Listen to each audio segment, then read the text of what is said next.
Fala pessoal, tudo bem com vocês? Bom, mais uma edição aqui do nosso Jornal Club. Esse é um artigo do JAMA, um artigo randomizado sobre a utilização da intubação em via aérea avançada para pacientes comatosos com característica de envenenamento. Então, foi um estudo clínico randomizado realizado de 2021 até 2023. Então, é um estudo novo para que a gente possa tirar alguns pontos de proveito para o nosso paciente crítico ali na sala de emergência, tá?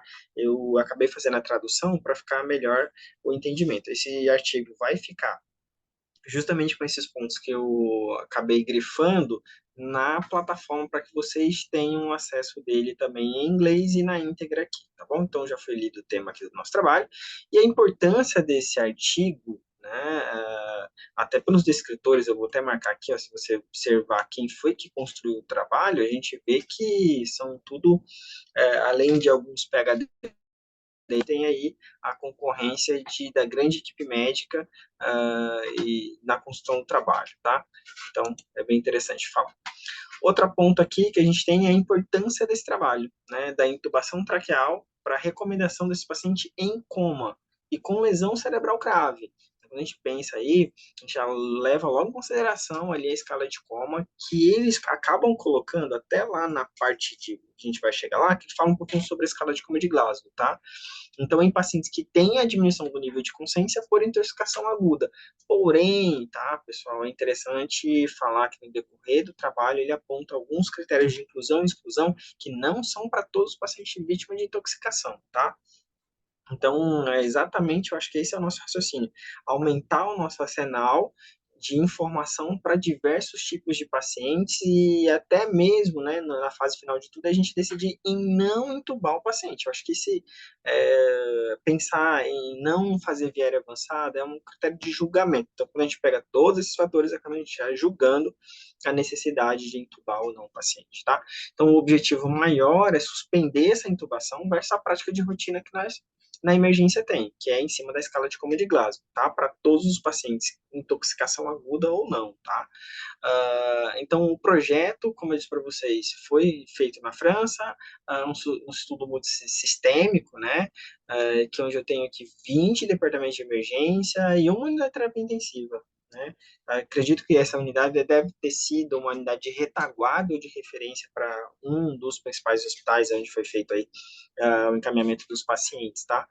Uh, e, inclusive, lá no decorrer do trabalho, eu marco, talvez eu acredito que deve ter sido essa unidade de terapia intensiva, que o próprio sistema de pacientes que foram intubados no atendimento pré-hospitalar, eles foram referenciados direto para a unidade de terapia intensiva. Então, o tempo-resposta de não passar por qualquer outro departamento por aguardar leito, talvez tenha um diferencial muito grande no decorrer desse trabalho. Então, acho que isso é muito importante falar, porque não é uma realidade normal do Brasil, né? É uma realidade, talvez, aí, Europa, que a gente acaba vendo na descrição do trabalho, tá?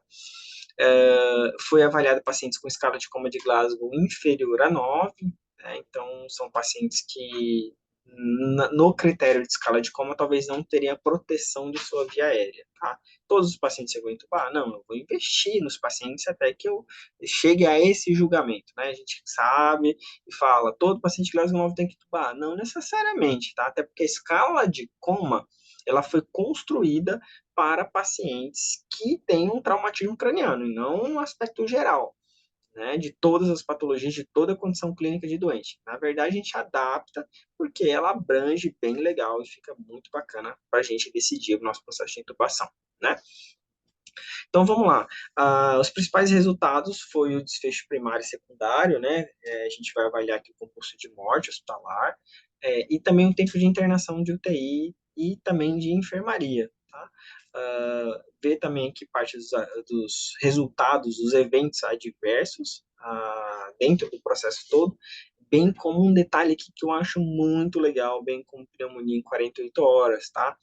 Que é uma conclusão do trabalho, que eu acho super legal, que a gente vai chegar lá, que ele fala assim, se eu entubar, eu vou prevenir a broncoaspiração, se eu entubar, eu vou prevenir que o meu paciente tenha uma pneumonia pelo rebaixamento ou falta de proteção de via aérea. Fechado, essa é a rotina nossa, né? de prática normal. Mas aqui ele fala que esses pacientes, né, eles acabaram tendo pneumonia mesmo intubando, e aqueles que também não intubados acabam não tendo pneumonia, né? Chega para marcar esse ponto, né, que a gente acaba fazendo dia a dia na emergência. Então, a gente vai ver lá na discussão no final também. Aqui fala o número de pacientes, eu vou até pular para a gente ir para os pontos principais aqui marcados, tá? Então, fala aqui na conclusão e na relevância do trabalho, entre pacientes comatosos, pacientes então que a gente já considera ali abaixo do 9, né, com suspeita de intoxicação aguda. Uma estratégia bem conservadora de suspensão da intubação. E, pessoal, detalhe nessa conservadora, são pacientes que você consegue fazer isso, tá? Foi associado com maior taxa de benefício e o desfecho composto de morte hospitalar, tempo de internação, né, aquele tempo de unidade de terapia intensiva foram diminuídos. Vamos aqui para baixo. Aqui no ponto-chave, eu vou destacar um detalhe aqui. A pergunta é: em pacientes com suspeita de intoxicação, Glasgow diminuído, né? É uma estratégia conservadora dessas vias aéreas, a suspensão dessa intubação, que realmente reduz essa mortalidade? O tempo de permanência em unidade de terapia intensiva versus comparado com a prática diária, será ser menor? Então, essa é uma pergunta que a gente tem que fazer aplicando no nosso serviço, se for necessário, logicamente, obviamente, com pacientes que há essa possibilidade, né? Tudo que a gente quer é não entubar o paciente. Mas, se for necessário, se ele não protege, ou diminuição de saturação, diminuição, se a falta do oxigênio para aquele paciente vai ser evidente, vai ser ruim, evidentemente, para ele, então vai ter que ser entubado, sim, tá? Então, aqui tem um significado que eu acho interessante de essa montagem nesse artigo, que fala entre pacientes em coma com suspeita de intoxicação, uma estratégia conservadora de suspender essa intubação foi associada ao maior benefício clínico final composto no ponto de morte, tempo de internação, unidade de terapia intensiva e tempo de internação clínica. Então, a gente vai ver aqui no decorrer do trabalho. Então, aqui ele fala na introdução desse trabalho, pacientes com nível de consciência diminuído podem estar em risco de aspiração. Isso é fato, a gente já sabe disso, né? Ele pode broncoaspirar ali e ter mais diversas complicações, como o próprio texto diz, né? Como pneumonia, né? Como até levar o nosso paciente à morte, todo esse desconforto respiratório em si, né? E aqui, cara, que eu achei legal, a intoxicação aguda por causa do álcool, drogas e medicamentos. É uma razão não traumática, né? Não traumática do diminuição do nível de consciência. Então, eu acho legal a gente pegar o seguinte aqui, que é muito comum chegar pacientes alcoolizados nas emergências, chegar em coma alcoólico mesmo, utilização de muitas drogas, e vários setores a gente sabe disso, que está muito regular isso, né? A utilização de drogas, então é preocupante isso, então são os pacientes que a gente pode investir. Eu acho que aqui já deixa claro para a gente pode investir um pouco mais, segurar um pouco mais esses pacientes antes da intubação. Só que a gente sabe que o paciente que está alcoolizado, ele tem por si só o vômito, né? Então é muito preocupante nesse ponto aqui, tá? Então não é não traumático, porém a gente pode pensar ali alta taxa de intubação para esse paciente por decorrência do nível de consciência. Em contraste com os pacientes traumatizados, a decisão de intubar um paciente com suspeita de intoxicação aguda, no caso de coma Glasgow, né, 9 ou inferior a isso, é muito debatida, né? A gente tem ali colocou aqui até uma comparação com os Estados Unidos, mais de 20 mil pacientes com intoxicação aguda são intubados por ano, né? Então, faz uma comparação aqui. E aqui tem um detalhe que eu acho interessante também, fala sobre limitar a aspiração do conteúdo estomacal, né, e subsequente na pneumonia, porque isso que geralmente vem da PAV também, né, a própria pneumonia associada à ventilação mecânica, tá? Vamos descer aqui mais para baixo. Então, o trabalho fala também aqui sobre o ensaio clínico randomizado, estratégia de suspensão da intubação de pacientes devido à intoxicação aguda e melhoria dos resultados em comparação à prática de rotina. Então, cara, fica muito claro, né, essa decisão de intubar ao critério médico, critério de equipe de emergência em si, né? Então, pensar em suspender a intubação para esse perfil de paciente citado acima, que a gente vai ver dezenas do que foram estudados mais embaixo, no quadro comparativo, mostra bem legal isso, que dá para segurar um pouquinho essa intubação, tá? Deixa eu ver se tem algo aqui no método, vou subir aqui um pouco mais. Ah, tá aqui. O local, a gente já falou, né? Onde foi o departamento de emergência, os 20 centros, e o estudo foi em departamentos da França.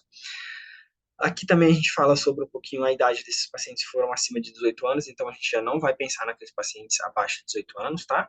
É interessante que tem uma formação melhor, né? Esses pacientes são pacientes mais elegíveis, digamos aqui, como fala no trabalho aqui também, né?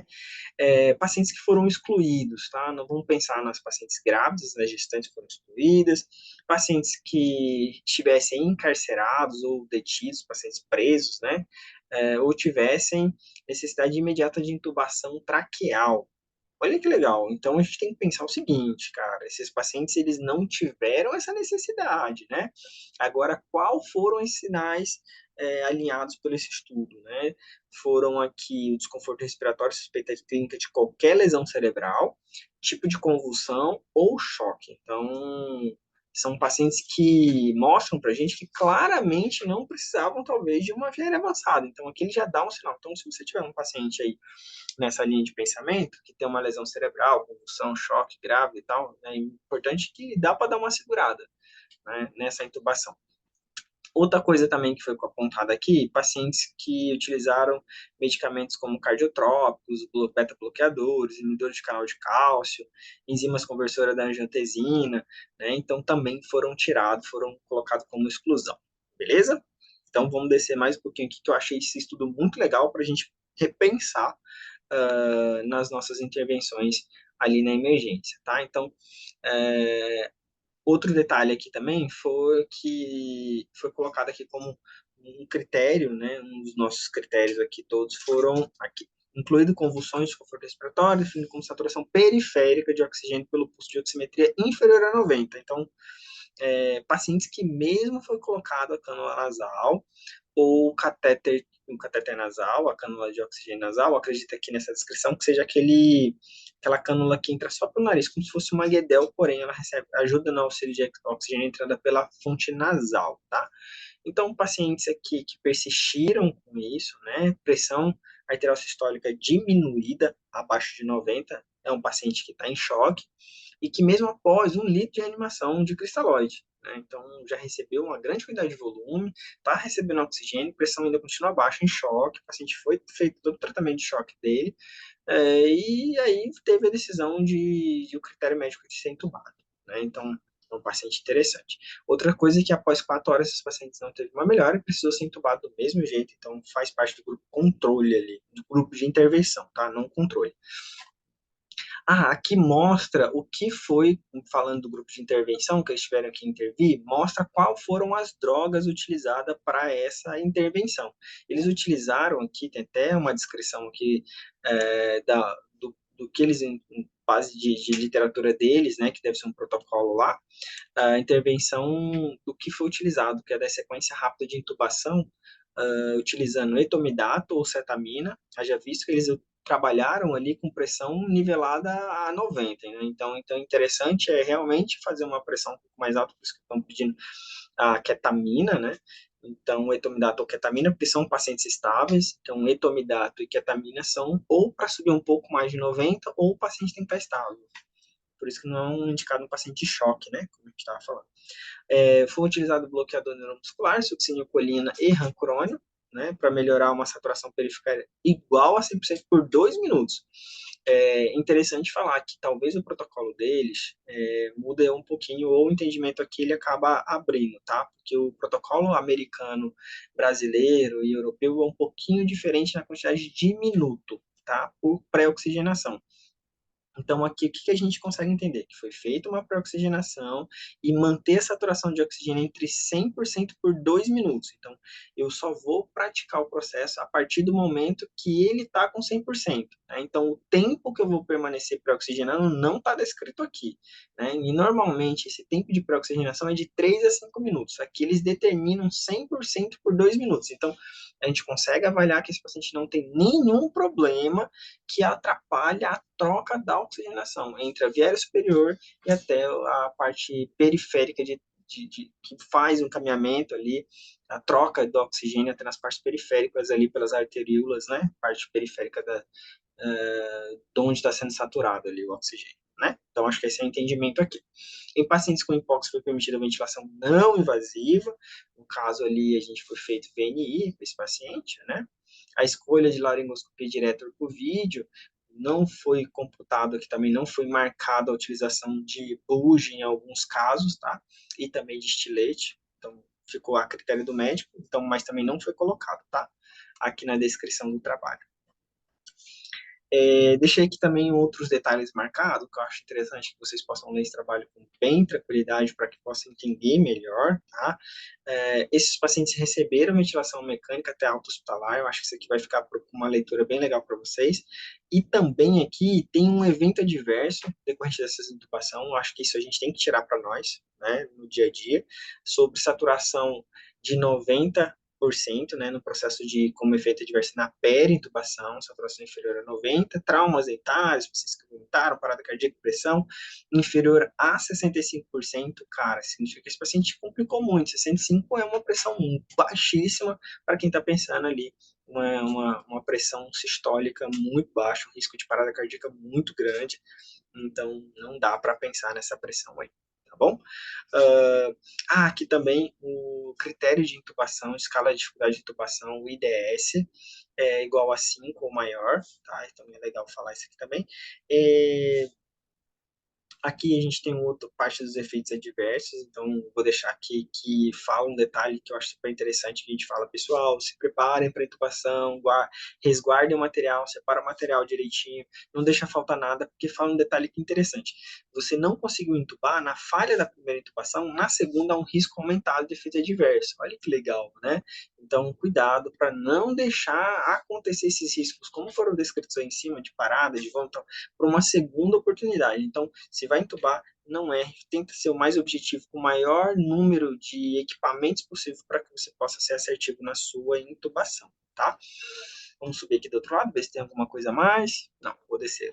Marquei aqui algumas coisas para que a gente possa estar discutindo. Eu acho um trabalho super interessante que você possa estar lendo com mais tranquilidade, tá? E tirar todas as suas conclusões. Fala aqui um pouquinho do perfil dos pacientes, tá? Eu vou deixar que você faça essa leitura aqui. Eu acho interessante ver essa leitura desse paciente, como é que esse paciente foi trabalhado. E aqui também eu volto a ressaltar, em pacientes intoxicados com álcool e benzodiazepínicos, são os pacientes melhor adaptados ao estudo. Então, toda vez que a gente tiver um perfil de paciente assim, vale a pena dar uma segurada e investir em outras técnicas antes de fazer a intubação, tá? Aqui também mostra o número de benefícios que tiveram durante a execução do trabalho. Tipo, olha como ficou muito melhor. 89, 84 pacientes desses aqui, na análise de pacientes foram intubados, tá? E 139 não foram intubados. Então, tem uma taxa aqui bem legal de vitória né, no ponto final. Então, vale a pena segurar um pouquinho. Né? Os resultados secundários do trabalho sofreu menos eventos adversos resultantes. Então, o paciente, mesmo que foi seguro ali a intervenção, mesmo que depois ele foi entubado, teve menos resultados adversos, tá? Aqui fala do local, eu achei interessante ver que no departamento de emergência, sobre onde foi feito cada etapa do processo no departamento de emergência, 73 aqui, no grupo de intubação restrita, né? E aqui teve o número de controle, olha, 66 pacientes. Então, o número pelo departamento, né? Aqui no pré-hospitalar foi 43, 42, pré-hospitalar bem direitinho, né? Um com o outro. Na UTI, a gente teve um que provavelmente foi transportado, né? Já ali bem grave. Aqui eles trabalham com pressão sistólica de 100, eu achei interessante. Um outro ponto, a pressão sistólica de 100 é muito importante, viu? E segurar essa pressão, porque pode ser que o paciente acaba tendo uma parada por hipotensão. E frequência respiratória, eles já se anteciparam com, acho que um detalhe muito interessante, porque às vezes a gente deixa para entubar o paciente lá com 8, com 10, aqui eles já pensaram em entubar a frequência respiratória com 12, tipo, vamos segurar, mas a gente vai ter ali a sensação de que ele entrou em 12 e já pode ser entubado, já é um ponto de decisão para vier avançado. Então, eu acho que de todos os números do trabalho, eu acho que esse foi o que mais me chamou a atenção por ponto de decisão, tá? A gente geralmente fica com um número de frequência respiratória um pouco mais baixa, 10, e já pensa ali em tomar a decisão, né, dele degringolando de fato, né? aqui está o que realmente a gente pode utilizar, assim, de fato, e segurar um pouquinho mais. Os pacientes com abuso de álcool, benzodiazepínicos e neurolépticos, né? Então, acho que seria interessante. Aqui para baixo a gente vai descendo, e no último ponto eu vi que o paracetamol, cara, achei super incrível. Pensar que o paracetamol ele foi um dos pacientes, no caso são vários pacientes aqui, né, com paracetamol. Então, eu achei interessante, porque normalmente não pego paciente, eu nunca peguei paciente com deteriorização de nível de consciência, rebaixamento por intoxicação ao paracetamol. Então, achei interessante pontuar isso aqui também, o uso do paracetamol, tá? Mas no restante é normal, é a ocorrência de emergência mesmo, sempre acontece, tá? Muito cuidado com cannabis, esses pacientes têm hiperêmese, principalmente aqueles que estão ficando ali, deixando a utilização da cannabis ou entrando em abstinência, eles vomitam muito, então tem que ter muito cuidado com esse perfil de paciente, tá? Na discussão, vou deixar com que vocês vejam aqui esse quadro, eu achei super interessante também na análise dele, sobre o tempo de ventilação mecânica, ocorrência de pneumonia, vômito, intubação difícil, né, trauma dentário, vou deixar que vocês façam uma análise desse quadro também, que eu achei legal. Vou passar aqui para essa outra fase, que alguns desses pacientes, né, teve aqui uma taxa, né, importante falar que sobre pneumonia é redução relativa, né? Então, será se eu entubar, vou evitar pneumonia por aspiração, uma PAV ou não? Né? Então, é interessante falar, né? Que esses procedimentos poderiam ter sido evitados, né? Na grande maioria das vezes, a intubação. Eu deixei isso aqui marcado porque a literatura existente, ó, essa descoberta pode preencher uma lacuna na literatura existente, que era controversa e sugerida que a intubação de pacientes para proteção das vias aéreas para alimentar o risco, para limitar o risco de pneumonia por aspiração. Pode ser que, na verdade, esse aumento do risco de pneumonia, pode ser que, na verdade, há um aumento do risco de pneumonia, né, se intubar o paciente. A taxa de falha da primeira passagem, como a gente já tinha conversado, foi monitorada com um substituto válido para eventos adversos. Obviamente, ele tem que ser descrito como evidência adversa em até alguns hospitais, como uma falha na primeira intubação, para que isso possa ser investigado de acordo com o médico que está tentando a intubação, tá? Entre aqueles entubados. A taxa foi menor para o grupo de intervenção em comparação com o grupo de controle, tá? Aqui a conclusão do trabalho. Existem alguns pontos fortes nesse trabalho também. Então, é um ensaio randomizado, que no momento é muito interessante como estratégia conservadora dessa via aérea, versus a prática de rotina, que entuba mesmo, né? Na grande maioria, às vezes entra até em confusão ali em algumas unidades, dizendo entuba ou não entuba. Na verdade, dá para segurar em alguns pacientes, como a gente já viu aqui, qual é o perfil dos pacientes que dá para ser conservados. Então, a conclusão do trabalho entre pacientes em coma com suspeita de intoxicação aguda, uma estratégia extremamente conservadora, de suspensão dessa intubação, foi associada a um maior benefício clínico para o terminal compulso, ponto de paciente de morte, intra-hospitalar, internação, em UTI e até internação hospitalar de enfermaria. Então, pessoal, do meu ponto de vista, dá para segurar sim para esse perfil de paciente, né? Na rotina, a gente acaba entubando direto esses pacientes, mas eu acredito que dá para segurar. Esse estudo aqui, ele marca uns detalhes interessantes, então ele até sobe um pouquinho o coma para 9, para que a gente abra a mente e pense será se realmente a necessidade de entubar, mas ele seleciona alguns pacientes. Tá bom? Então, esse aqui é mais uma edição do jornal, vai ficar salvo o artigo para que todos possam acompanhar, inclusive esses detalhes, tá bom?